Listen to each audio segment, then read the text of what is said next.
Si tu me réponds, tu passeras ton éternité avec Jésus-Christ. Je te dis félicitations, tu as fait le bon choix. L'éternité avec Jésus-Christ, c'est ce que Dieu nous a promis en Jésus-Christ. Car Jésus, en quittant ce monde, il nous a dit, je m'en vais vous préparer une place. Et quand j'aurai fini, je reviendrai vous chercher, afin que là où je suis, vous y soyez aussi. Ça, c'est la promesse de Jésus. Et c'est pour cela que nous l'attendons. C'est notre bienheureuse espérance. Mais si toi, tu me réponds que tu ne le sais pas encore, ça veut dire que tu n'as pas encore réglé ta vie.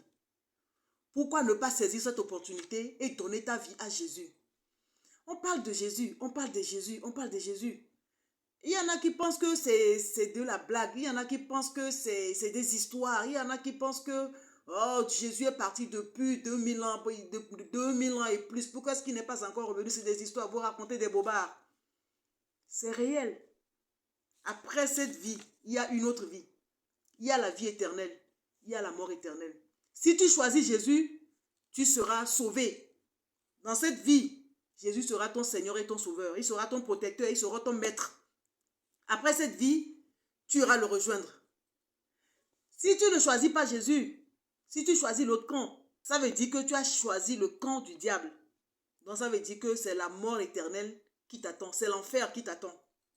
Fais le bon choix aujourd'hui pendant que tu es vivant. Après ta mort, c'est fini.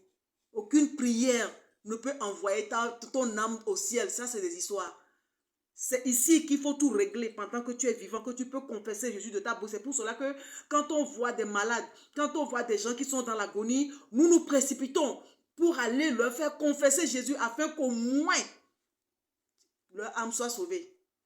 Et il y en a qui n'ont même pas, malgré qu'on leur prêche Jésus sur le lit d'hôpital, ils n'arrivent même pas à confesser Jésus. Ils ferment la bouche parce que le diable leur a retenu la bouche, les lèvres. Ils ne peuvent même pas remuer les lèvres. Ils ne peuvent même pas ouvrir la bouche pour confesser Jésus. C'est pour cela qu'aujourd'hui que tu es encore vivant, que tu peux parler, que tu peux te déplacer, que tu peux faire tout ce que tu veux, choisis Jésus de ton vivant pour qu'à la mort, tu puisses aller le rejoindre dans la vie éternelle. Si c'est ton choix, fais cette prière après moi si tu veux confesser Jésus. Dis que Jésus-Christ, j'ai écouté cette parole. Et je t'invite à venir dans mon cœur. Et sois mon Seigneur et mon Sauveur à partir de ce jour. Écris mon nom dans le livre de vie. Je veux marcher avec toi pour le reste de ma vie, afin qu'après cette vie, je puisse régner avec toi. Merci Jésus de m'avoir accepté au nom puissant de Jésus. Amen. Et voilà, tout simplement, tu es sauvé. Et maintenant, cherche une église où on prêche la Bible afin de servir Jésus le reste de ta vie. Et je t'assure qu'après cette vie, même si on ne se connaît pas, au ciel, on se retrouvera. Au nom de Jésus. Que le Seigneur te bénisse. Amen.